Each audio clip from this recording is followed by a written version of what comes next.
Europe 1, 8h-5, Thomas Soto. Grande agitation diplomatique autour de la question israélo-palestinienne. Tout à l'heure, les Palestiniens veulent déposer à l'ONU un projet de résolution en forme d'ultimatum contre Israël. Bonjour Danny Cohn-Bendit. Bonjour Thomas. Il est impératif de faire retomber la température. Voilà ce qu'a dit le secrétaire d'État américain John Kerry. La vérité, c'est que tout le monde a l'air une nouvelle fois débordé. Si vous nous dites ce matin, Danny, comment régler le problème, vous savez que vous décrochez le prix Nobel de la paix. Oui, je n'aurai pas le prix Nobel de la paix, mais je crois que le fait que les Palestiniens veulent là maintenant aller à l'ONU pour débattre de la reconnaissance d'un État palestinien, je les comprends. Parce qu'il faut dire que personne n'a la solution. Donc comme personne n'a la solution, ça peut être une solution. Il faut voir ce que ça va donner. Mais on sait aussi qu'il y aura des élections anticipées en Israël au mois de mars, voulues par le Premier ministre sortant, Benyamin Netanyahou. Est-ce que ça peut changer la donne? Est-ce que c'est pas ça la date qu'il faut cocher sur le calendrier, Dany?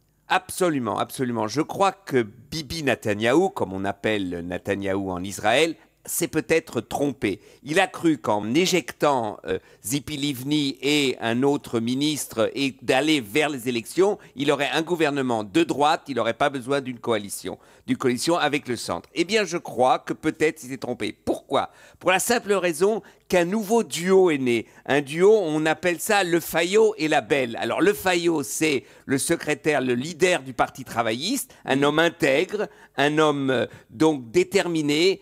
Et d'un autre côté, il y a la Belle. La Belle, c'est celle qui était la ministre de la Justice et qui menait les négociations. Tzipi Livni, la colombe de la paix. Eh bien, ces deux-là, en quelques semaines, ils se sont mis d'accord, formé un bloc, ils iront aux élections ensemble. Eh bien, ils s'envolent dans les sondages. Et cela peut changer complètement la donne du paysage politique israélien, parce qu'on aurait donc deux personnages. Ils vont d'ailleurs faire une tournante, c'est-à-dire il y en a un s'il gagne qui sera Premier ministre pendant 2 ans et l'autre pendant 2 ans après. Donc ce qui est intéressant, c'est que ce sont des gens beaucoup plus rationnels que Bibi Netanyahou et donc qui pourront peut-être emmener une nouvelle évolution dans la région. Vous savez comment on dit en Israël « Rak lo Bibi ». Alors vous ne parlez pas hébreu, ça veut dire quoi, oui. Ça veut dire tout sauf Bibi. Vous connaissez un peu tout sauf? Et bien des fois ça marche. Il y a un climat de changement en Israël. Je crois que c'est ça la nouvelle donne. Ma dernière question, Dany, c'est la question impossible. Pourquoi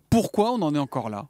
Parce que les Palestiniens doivent limiter leurs rêves palestiniens, les Israéliens, dans le désordre, doivent limiter leurs rêves sionistes. Si les deux ne sont pas capables de limiter leurs rêves, de ne plus vivre dans le passé, mais vivre dans l'ONU. L'ONU, c'est les frontières de 67. Tous les deux doivent accepter qu'il y aura 2 États, il faut reconnaître l'autre, et c'est par la limitation de leurs rêves qu'ils arriveront à un compromis. Mais pour cela, il faut rêver. L'humeur de Dany, c'est tous les matins à 8h-5 sur Europe 1. À demain matin, Dany. À demain, Bonne Thomas. journée. Ciao.